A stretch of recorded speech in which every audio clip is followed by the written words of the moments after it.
હવે બરોબર છે. હવે આજે આપણી ધુણસિયા બાપાની પાવન ધરતી ઉપર એક બિન રાજકીય અને ખેડૂતના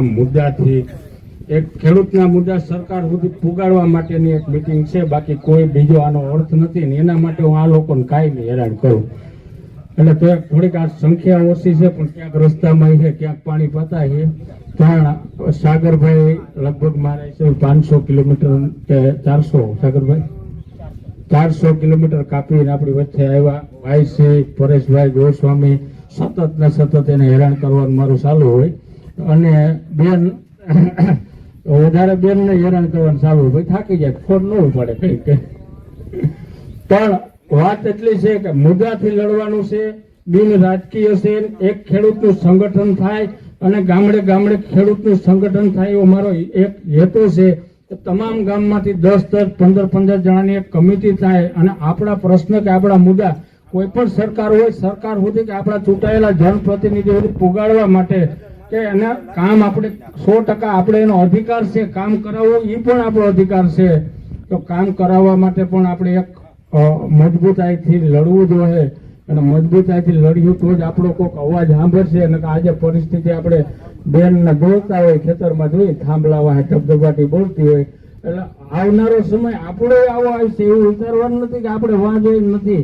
પણ આવું ન થાય તો આપણે અત્યારથી એક સંગઠન થઈ જાય અને ખેડૂતના દીકરા તરીકે હું એ ખેતી કરું, ખેડૂત અટાણે કઈ પરિસ્થિતિ છે એ આપણા બધાનું મન કે દવા, ડુપ્લિકેટ ખાતર અને અનેક વસ્તુ ખેડૂતને ડુપ્લિકેટ આવે છતાંય આપણે વાપરીએ. આપણી પાસે કારણ કે ફરિયાદ કરવાનું કઈ છે જ નહીં, છેતરવાનું ખેડૂત એક જ છેતાય.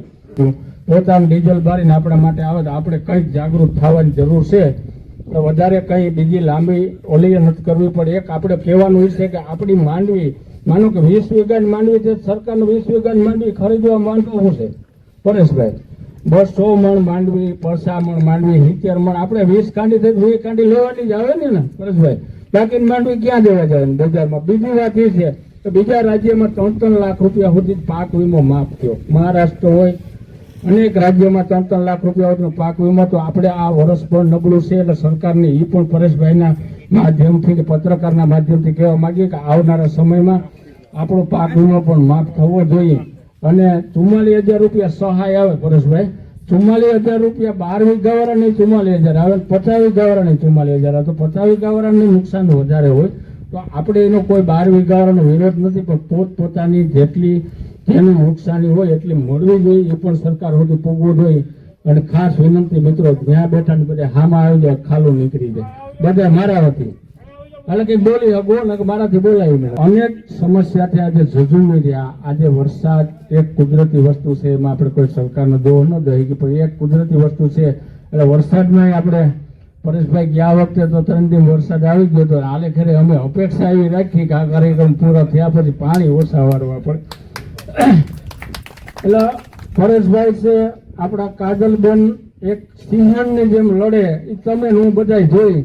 પરેશભાઈએ અતિ સરકાર સામે બાદ ભરે. પરેશભાઈએ ખૂબ આંદોલન ખેડૂતો માટે જ્યાં જ્યાં જવું પડે, જ્યાં જ્યાં જરૂર પડે, ઘેડના મુદ્દાની વાત આવતી હતી.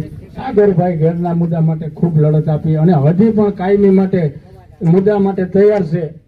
અને હું પણ એક વચન આપું કે આ વિસ્તારમાં એકવાર કમિટી બનાવો, જ્યાં જરૂર પડે. મારે 48 દિવસ બેવું પડે, 50 દિવસ બેવું પડે, હું બે જાય પડે, એકવાર કમિટી બનાવી દો. ગામો ગામ 12 જણા 15 જણા આપણા મુદ્દા માટે. સરકાર અમે ક્યાંય પણ લડવું પડે, ક્યાંય પણ જેલમાં જવું પડે, હું તૈયાર છું, મારે ઘેરથી તૈયારી કરીને આવ્યો. પણ ગામો ગામથી 12-15 જણાની કમિટી બનાવો.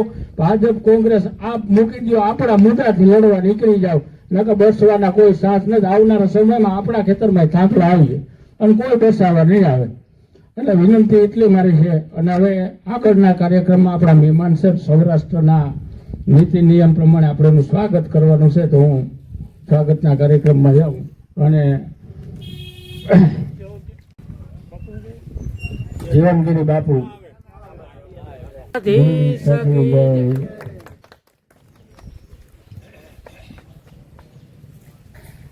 બોલો બોલો સર્વાપાની જય.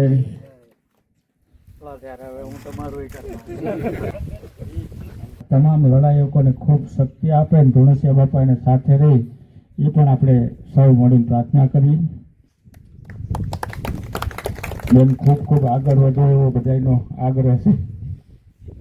લડે છે એનું સ્વાગત મેહુરભાઈ રાવલિયા મહેમાન સૌ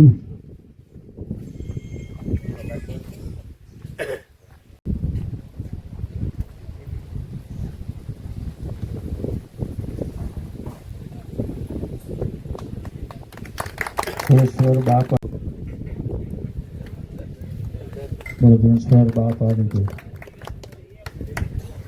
આપણા વિસ્તારમાં 14 ને કંઈક 59 કરોડ સંસ્થા હાલે અને મારા ગામની અંદર ભાગવત સપ્તાહમાં માનનીય સાંસદ શ્રી મનસુખભાઈ માંડવિયાએ વચન આપ્યું કે હું આમ ગેડની નદીઓનું કરીશ, એટલે એ પોતાનું વચન વહેલી તકે પૂર્ણ.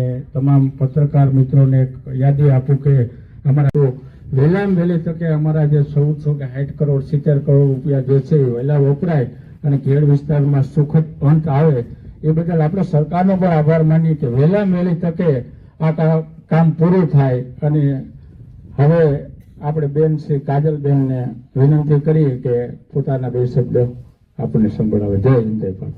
વખત જાય છે કે એક ક્યારો ભરાય વચ્ચે 3 વાર લાઈટ જાય. લાઈટ ની કેવી તકલીફ છે,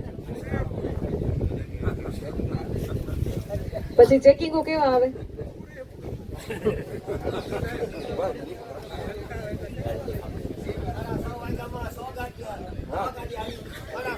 એમ ચેકિંગ દોડતો આવે એમ આવે. ચોમાસામાં લાઈટ દે બરાબર. આ તમારે જે લાઈનો પસાર થાય છે, આ તમારે લાઈનો પસાર થાય છે ઘર વપરાશની વીજળી, તો એ બધી લાઈનો છેલ્લી વખત આખી લાઈન ક્યારે બદલાવી હતી?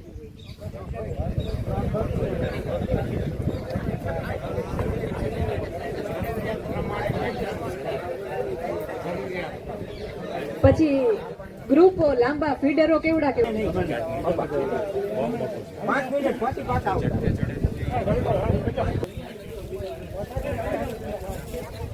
તરીકે અને એવું કહી દીધું ખેડ વિસ્તાર માટે મામા જઈ જરૂર પડે તો તમારો ભાણેજ બેઠો એવું એ કે એટલે એમને મોઢોગરી એ વાતમાં આપણે ખુશી છે.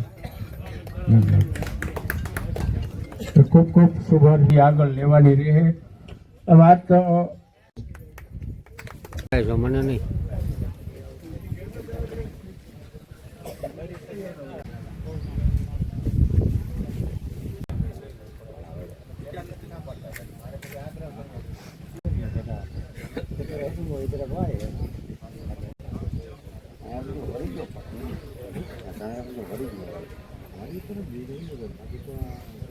સાડા 9 વાગે સવારે અને બપોરના લમકીનો વચ્ચે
એટલે એમને મોઢોગરી એ વાતમાં આપણે ખુશી છે. ખૂબ ખૂબ શુભારંભ આગળ લેવાની રહે વાત. એમ ચેકિંગ દોડતો આવે એમ આવે. ચોમાસામાં લાઈટ દે બરાબર. આ તમારે જે લાઈનો પસાર થાય છે, આ તમારે લાઈનો પસાર થાય છે ઘર વપરાશની વીજળી, તો એ બધી લાઈનો છેલ્લી વખત આખી લાઈન ક્યારે બદલાવી હતી?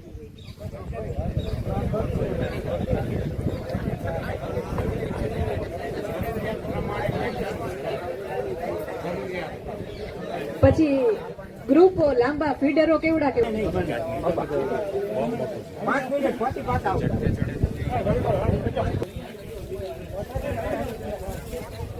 તરીકે અને એવું કહી દીધું ખેડ વિસ્તાર માટે મામા જઈ જરૂર પડે તો એ તમારો ભાણેજ બેઠો સત્સા હાલે. અને મારા ગામની અંદર ભાગવત સપ્તાહમાં માનનીય સાંસદ શ્રી મનસુખભાઈ માંડવિયાએ વચન આપ્યું કે હું આમ ગેડની નદીઓનું કરીશ, એટલે એ પોતાનું વચન વહેલી તકે પૂર્ણ. તમામ પત્રકાર મિત્રોને એક યાદી આપું કે આપણા વિસ્તારમાં 14 ને કંઈક 59 કરોડ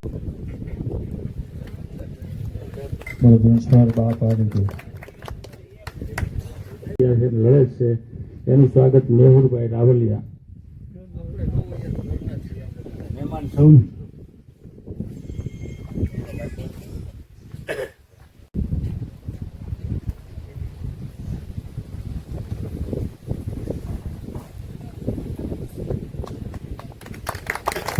બાપા જીવનગીરી બાપુ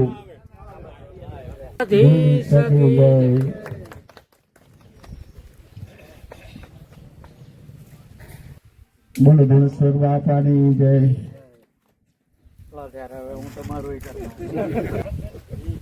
તમામ લડાયકોને ખૂબ શક્તિ આપે ને ધોળેશ્વર બાપા એને સાથે રહી એ પણ આપણે સૌ મળીને પ્રાર્થના કરીએ.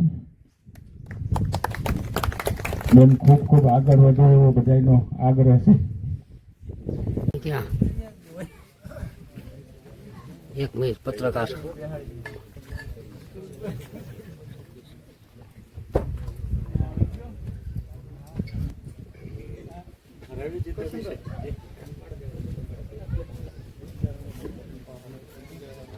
મને નહીં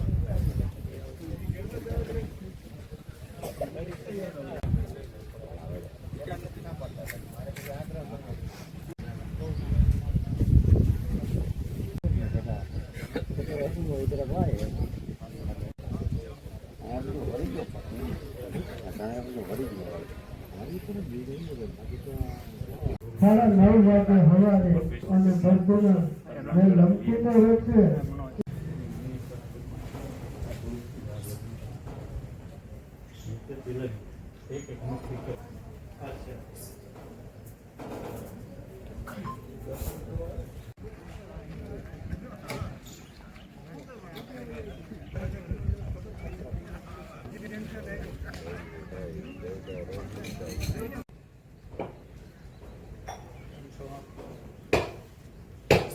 રામભાઈ